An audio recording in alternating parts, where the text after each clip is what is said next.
নাহমাদুহু ওয়া নুসাল্লি আলা রাসূলিহিল কারীম, আম্মা বা'দ।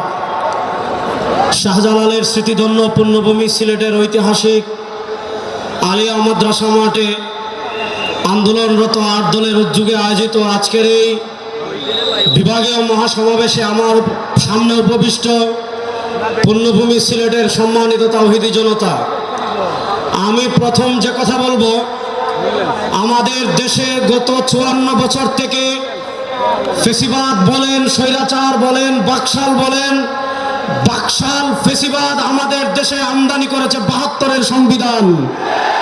২০২৪-এর জুলাই আগস্টের গণবিপ্লবের পর স্পষ্ট কথায় বলি, যেই ৭২-এর সংবিধান এই দেশে ফেসিবাদ জন্ম দিয়েছে, এই দেশে বাকশাল জন্ম দিয়েছে। এই ৭২-এর সংবিধানের পক্ষে যারা থাকবে তারাও ফেসিবাদ, তারাও বাকশাল। আমরা স্পষ্ট ভাষায় বলি, বিএনপি কেন ৭২-এর সংবিধান রক্ষা করতে চায়? কারণ বিএনপি আবার নতুন করে ফেসিবাদ হতে চায়।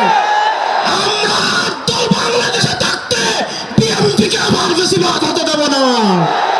বিএনপির নেতা জনাব তারেক রহমান সাহেব, আপনি আপনার মায়ের দায়িত্ব নেওয়ার জন্য বাংলাদেশে আর সাহস করতে পারেন না।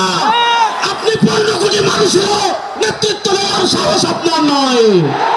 সুতরাং সুস্পষ্ট ভাষায় বলি, ৫৪ বছরের বাংলাদেশে জাতীয়তাবাদ দেখেছেন, ধর্মনিরপেক্ষতা দেখেছেন, সমাজতন্ত্র দেখেছেন, আর জাতীয়তাবাদ চায় না। বাংলাদেশে চাঁদাবাজি আর চলবে না। ইনশাআল্লাহ এই শাহজালালের পুণ্যভূমি ৪ জেলার ১৯টা আসন আছে। এই ১৯টা আসনের যে আসনে যাকে সমমনা ৮ দলের পক্ষ থেকে পেশ করা হবে, চাঁদাবাদদের সুরমা নদীতে ভাসিয়ে দিয়ে তাদেরকে বিজয় করার জন্য প্রস্তুত আছেন না নয়? নারায়ে তাকবীর। শুনেন, শেষ কথা বলে আমি আমার বক্তৃতা শেষ করছি।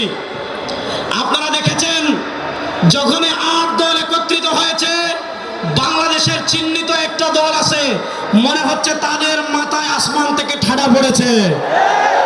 শোনেন, আপনারা নতুন করে ক্ষমতায় এসে আমাদেরকে কি দিবেন? গত ১৫ মাসে বাংলাদেশের জনগণ সেটা বুঝে ফেলেছে।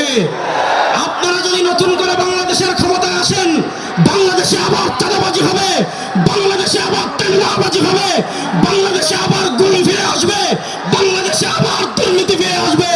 ওই চাঁদাবাদদের লাল কার্ড দেখানোর জন্য সিলেটবাসী প্রস্তুত আছেন না নাই? ইনশাআল্লাহ দেখা হবে বিজয়ে, কথা হবে মিছিলে। ইনকিলাব জিন্দাবাদ। আসসালামু আলাইকুম ওয়া রাহমাতুল্লাহ।